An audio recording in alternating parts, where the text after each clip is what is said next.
Files பிரச்சனை அறுவை சிகிச்சை இல்லாமல் குணப்படுத்த முடியுமா அப்படின்னு கேட்டிருக்காங்க. இதுக்கு உங்களுடைய பதில் என்ன டாக்டர்? பைல்ஸ் நோயை முழுவதுமாக குணப்படுத்த முடியும். பைல்ஸ் நோயை முழுவதுமாக குணப்படுத்த முடியும். எப்போ இன்டர்னல் மெடிசனை எடுத்துக்கிட்டு நீங்கள் லைஃப் ஸ்டைலில் சில விஷயங்களை மாற்றிக்கிட்ட போது தான் உங்களுடைய நோயை முழுமையாக குணப்படுத்த முடியும். அறுவை சிகிச்சை மூலமாக எப்பயுமே குணப்படுத்த முடியாது. யாரும் உங்களுக்கு சொல்லியிருக்காங்க, உங்களோட நல்ல நேரம் சொல்லியிருக்காங்க, தயவு செய்து அறுவை சிகிச்சைக்கு போயிடாதீங்க. அறுவை சிகிச்சை யாருக்குமே முழுமையான பலனை தருவது இல்லை என்பது என்னுடைய தெளிவான ஒரு கருத்து. எந்த நோய்க்கும், not only for piles, whatever the disease you are suffering, surgery is not a permanent remedy for all of your sufferings. எந்த சஃபரிங்காக இருந்தாலும் பரவாயில்ல, சர்ஜரி ஒரு ரெமடியே கிடையாது. 100% நீங்கள் புரிஞ்சுக்கோங்க. நான் திரும்ப சொல்கிறேன், சர்ஜரி ஒரு ரெமடியே கிடையாது. டெம்பரரி ரெமடி, அவ்வளோதான். டெம்பரரி ரெமடி, அவ்வளோதான். Not permanent solution. பர்மனெண்ட்டாக இன்டர்னலாக உள்ள என்ன பண்ணணுமோ அதை பண்ணி நோய் சரி பண்ணுற வழியை பாருங்கள். அது எந்த நோயாக இருந்தாலும். மூல நோய் அப்படின்னு சொன்னால் உங்களுடைய மூலாதாரத்தில் பேஸ் ஸ்பைனில் ஓவர் ஹீட், இன்விசிபிள் ஹீட், அது உங்களுக்கு கண்ணுக்கு தெரியாது. நீங்கள் அந்த இடத்துல கையை உள்ளே வச்சிங்கன்னா, இன்விசிபிளாக உள்ளே கையை வச்சிங்கன்னா கை வெந்துடும். கை அப்படியே வெந்து போயிடும். இப்போது சிக்கன் மட்டன் இந்த மாதிரிலாம் குக்கரில் போட்டு வேக வச்சு எடுத்து பார்த்தப்போ நொந்து போயிருக்கு இல்லையா, அந்த மாதிரி நீங்கள் கையை வச்சிங்கன்னா நொந்துடும். அவ்வளோ ஹீட் உள்ளே இருக்குது. பட் உங்களுக்கு தெரியாது. அது வேற ஒரு டைமென்ஷன் இருக்குது அந்த ஹீட்டு. நீங்கள் ஒரு டைமென்ஷன் இருக்கீங்க, என்டையர் டிஃப்ரெண்ட் டைமென்ஷன்.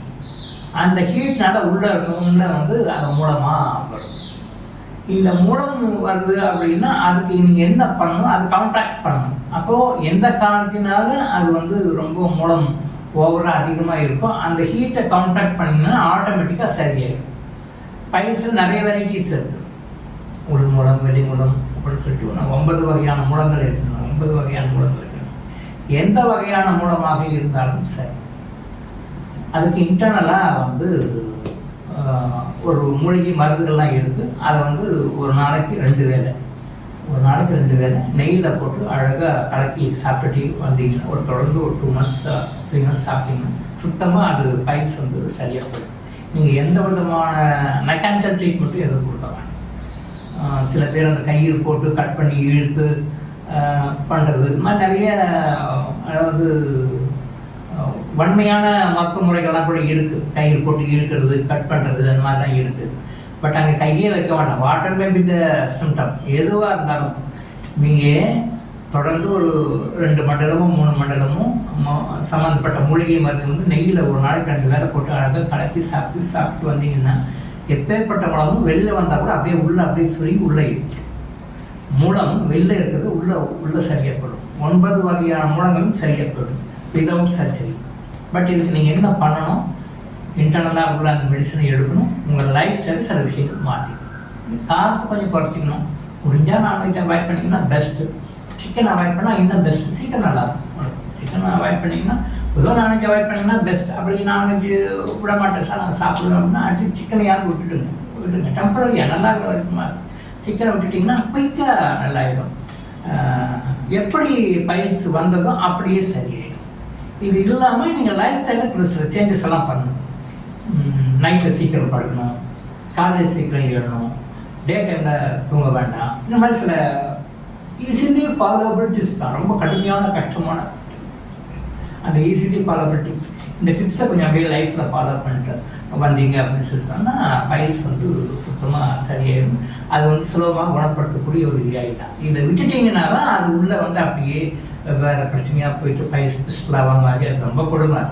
பைல்ஸ் அதாவது பைல்ஸ் ஸ்டேஜ்லேயே கட் பண்ணாமல் விட்டுட்டிங்கன்னா பைல்ஸ் பிஸ்டலாக மாறும். பைல்ஸு ஆரம்ப காலத்தில் நெக்லிஜென்ஸாக விட்டுட்டோம் அப்படின்னு சொல்லி சொன்னால் அதுதான் பின்னாடி பிஸ்டலாக மாறும்.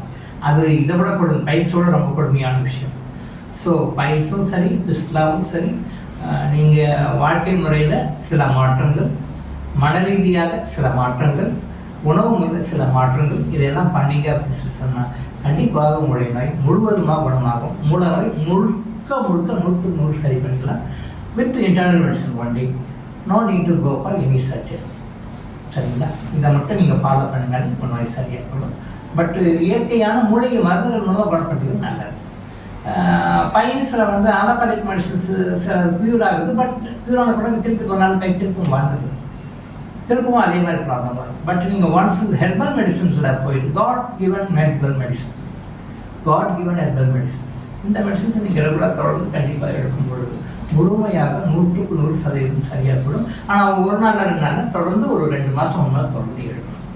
சாதாரணமாக ஒரு 3 மாதம் எடுத்துனா சுத்தமாக சரியாயிடும். தென் அதுக்கு பிறகு ஒரு 1 மந்த் எடுத்து ஸ்டார்ட் பண்ணிக்கலாம் போகும். டாக்டர் இளம்பு ஆயுஷ் ஹாஸ்பிட்டல் வழங்கும் விழிப்புணர்வு இது. தொடர்ந்து இது மாதிரி பல அவேர்னஸ் வீடியோக்களை பார்க்க நம்ம சேனலை சப்ஸ்கிரைப் பண்ணிவிட்டு பெல் பட்டனை ப்ரெஸ் பண்ணுங்கள்.